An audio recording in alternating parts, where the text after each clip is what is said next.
You guys, I really hope that I find my cross. I'm pretty distraught about that. I know that I'm not showing it, but like I had a really bad meltdown yesterday because I couldn't find it. And there's like a high chance that it's at my workplace. You know what I hate about losing things is that like I obsess about it. And then I'm just like worried about all the different ways that, you know, I haven't appreciated things in my life. And it's because I have that abandonment that'll never go away because, you know, I'm an orphan. The first thing that ever happened to me was I was rejected. Now, I know that the ultimate rejection would have been abortion, but sometimes I wish that I had that ultimate rejection instead of, you know, the secondary rejection.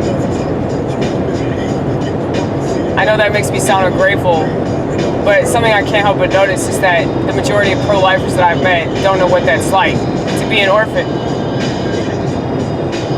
And they don't know anything about the foster care system. They don't know anything about child abuse. They don't know anything about incest. They don't know anything about sex trafficking, but they love to act like life's so fucking great. You know? This world's so wonderful. Why wouldn't you want yet another child to be part of it that's not going to get taken care of, that's just going to fall within the cracks of the system? You know? I'm not saying that abortion's the answer. I'm not saying that that's the solution. I'm not going to advocate for that shit because it's wrong. It's murder. But at the same time, I wish that people would look at these other angles of the situation, which they never will, because they're not fun angles to look at. People typically don't look at an angle that makes their angle not look as good. You know? Because everybody just wants to be right.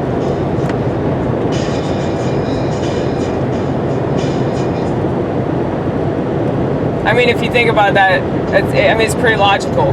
Why would you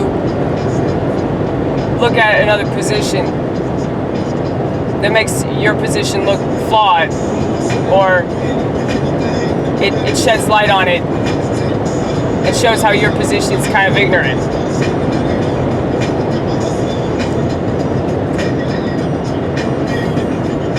I guess that's why I do comedy, because I'm always looking for that alternative angle.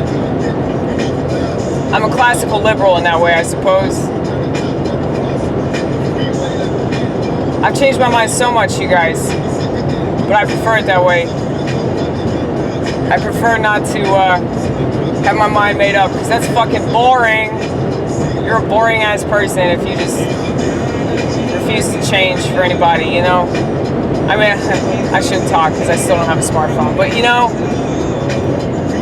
I'm talking about your mind specifically. Like, if you won't allow your mind to get changed, like, you're just a boring ass person, man.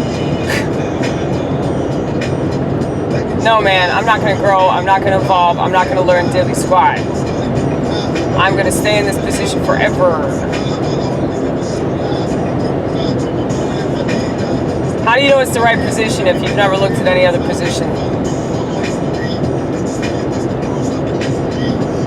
If you've never taken the time to hear somebody else's story from a completely different angle,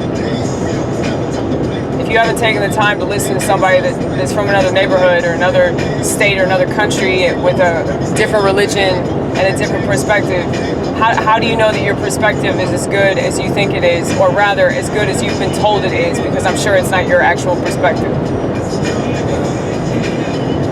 Because people that have an actual perspective that can defend it and they truly believe in it, they don't give a fuck if anybody else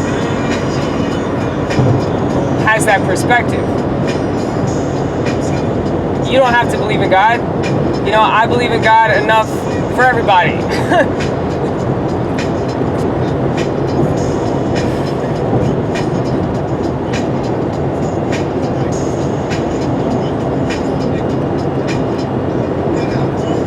I know I really need to go to bed. I don't want to, though. I really don't want to. I just want to stay up forever and ever and ever. Because I can't accomplish tasks when I'm asleep. That's so annoying. I wish that I could. I need to, like, invent something that allows me to do that. I don't know what I could possibly invent, but I feel like that invention is necessary. You know, if you got a really active mind, like I do. You wish that you could accomplish tasks in the REM cycle. I wish, man. We can dream. We'll dream all night.